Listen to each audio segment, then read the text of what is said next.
Olá, vamos começar nossa exploração de hoje. Temos aqui trechos do livro Da Vassoura à Torre Eiffel, do Marcelo Alves. A ideia é mergulhar nessa jornada dele, sabe? Uma história de superação bem impressionante. Sair de um ponto tão humilde para alcançar coisas que pareciam, assim, impossíveis. Sim, vamos olhar para isso, como a mentalidade, sabe? E as decisões que ele tomou em momentos cruciais. E claro, como ele transformou os pontos fracos dele, como tudo isso pode, realmente mudar um destino. A história pessoal dele é o nosso guia aqui. Essa imagem é forte, né? Da vassoura, literalmente, até a Torre Eiffel como símbolo. Exato. E tudo começa com desejos muito básicos, eu diria, mas profundos, né? Nascidos de uma realidade bem dura. Ele fala que queria 3 coisas. Um salário bom, trabalhar numa empresa grande e ter reconhecimento. E tem aquela memória, né? Bem marcante da infância. O pai desempregado, chegando a vender o próprio sangue. Pra quê? Pra comprar sardinha pro almoço da família, na época da Copa. Nossa. Isso com certeza acendeu nele uma vontade muito grande de dignidade, de segurança financeira. Uhum. E tem um momento ali que é um divisor de águas, né? O que ele mesmo chama de ponto da virada. Ele estava trabalhando como varredor numa fábrica de tecidos, ouvindo os colegas assim meio resignados, sabe? E aí ele solta essa: estou varredor, mas minha cabeça é de administrador. E isso é fundamental. Representa uma mudança interna, né? Agir e pensar de acordo com quem você quer ser e não só com a função que você tem agora. E essa mentalidade gerou ação, não ficou só na cabeça, né? Ele começou a observar mais, aprender, se meter a ajudar em outras áreas, mesmo sendo, ridicularizado pelos colegas às vezes. É bem aquela ideia de assumir a postura antes de ter a posição oficial. E foi essa atitude, essa cabeça de administrador na prática, que levou à primeira promoção dele.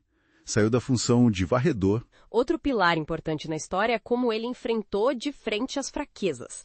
Ele identifica a comunicação, o medo de falar em público, como a criptonita dele, o grande desafio. E o interessante é que ele não aceitou aquilo, sou tímido e pronto. Ele decidiu mudar. Pois é. Mas como se faz isso na prática, né? Sair de um ponto, assim, de pouca confiança aparente para enfrentar um medo desses. Foi um processo bem gradual e desconfortável, ele descreve. Muita prática deliberada. Ler em voz alta sozinho, ficar ensaiando no espelho, se gravar e o mais difícil, né? Se expor, mesmo que em pequenas reuniões no começo. Ele até chama essa fase de vale do desconforto. É ali que muita gente desiste, né? Porque o esforço é grande e o resultado não aparece logo. Entendi. A persistência nesse vale foi o segredo, então. E aos pouquinhos, né? Pequenos progressos, um feedback bom aqui, outro ali.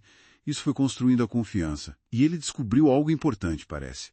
Que ser autêntico, até mostrar vulnerabilidade, conecta mais do que tentar ser perfeito o tempo todo. No fim das contas, a comunicação deixou de ser o problema para virar, um diferencial. Abriu portas, virou até profissão, né?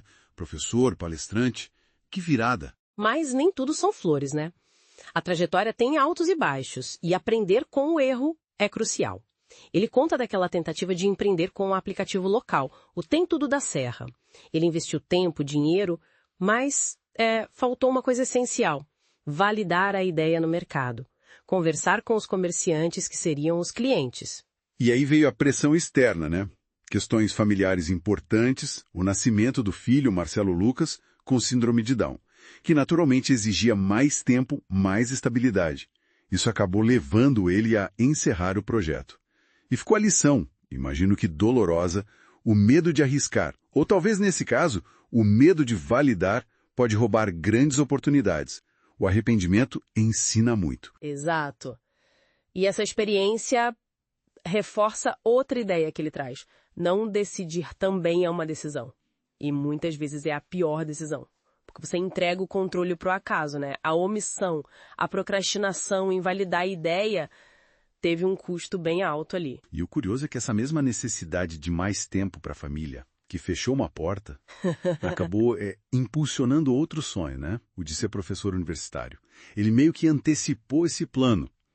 Mesmo sem ter experiência formal toda que pediu no início, enfrentando ceticismo, ele usou uma experiência pequena que tinha, de dar aulas numa igreja, como um ponto de partida, uma alavanca.